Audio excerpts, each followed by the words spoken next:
misbehave, maybe he kills them. Are there some storylines that take place on the farm? Yes, there are.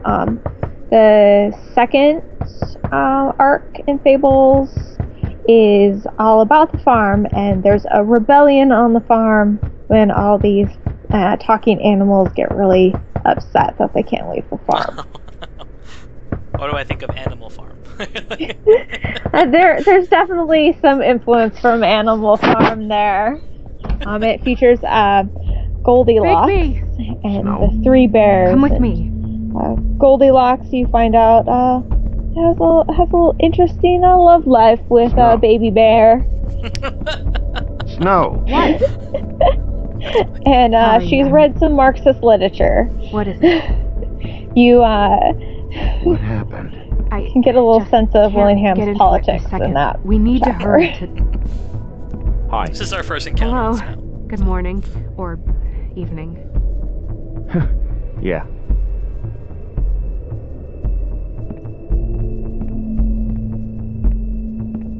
These walls are paper thin. We need to be careful. We'll talk outside.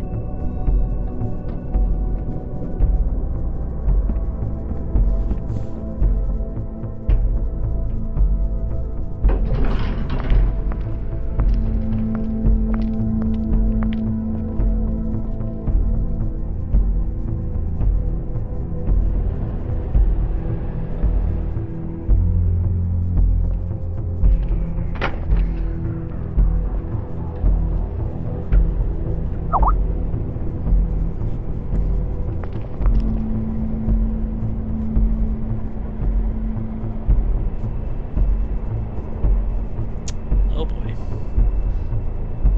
Oh, whoops. Yeah, I'm caught up yet. We'll see. We'll see in a second.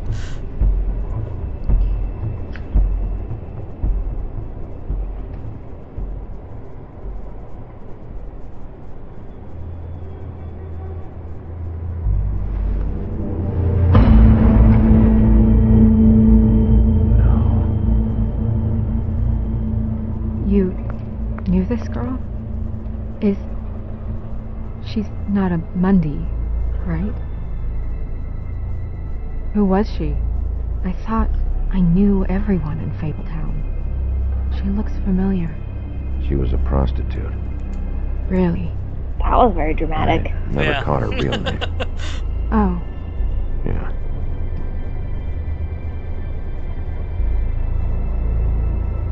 The woodsman. He attacked her. I stepped in. And he threatened to kill us both. no. You don't think he... I don't think anything yet. Just give me a second. It's just... terrible.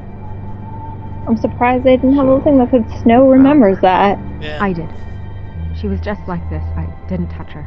I grabbed Grimble's jacket to cover her with. Then, I came to get you right away. No one else was with you? No.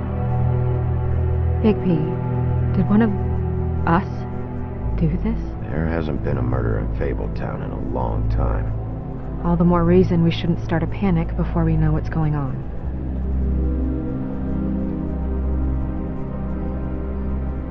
I'll have a look around. We don't have much time before people will be coming through here.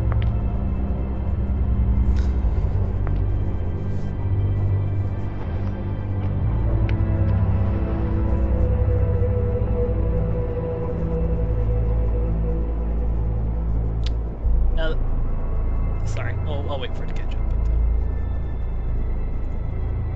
Strange cut. What did this to her? What could do something like that? Either something very sharp or something with magic attached to it. See, these are parts of like The Walking Dead and this series where it's just kind of like, ugh, kind of playing through it. Like, when you're like having to click on stuff on a severed head or things like that. Yeah, that seems much more adept to The Walking Dead, perhaps.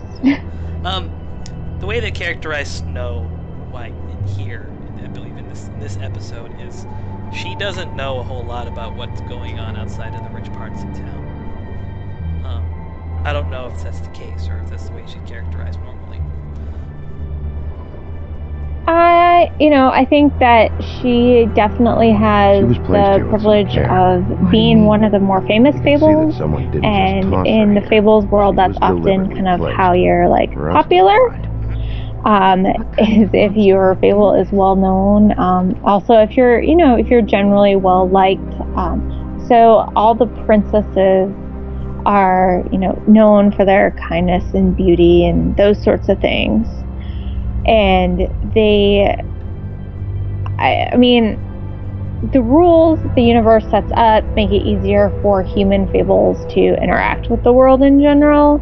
But these characters have these inherent traits that I would say make them more popular. And it's not necessarily that she's portrayed as not liking the lower fables or caring as much about them in the total context of Fableton. They're just not the people that she interacts with on a daily basis. I don't think it's necessarily that she's mean to them. It's more that she's ignorant about what happens to them, because the way it's set up. I mean, she didn't know this woman was a prostitute. She doesn't quite know what's going on, in the seedier parts of town. They almost make it that she's not dumb to it, but she's privileged, yes, but she also isn't aware of what's going on amongst the poorer parts of town. Yeah, it probably rings pretty true.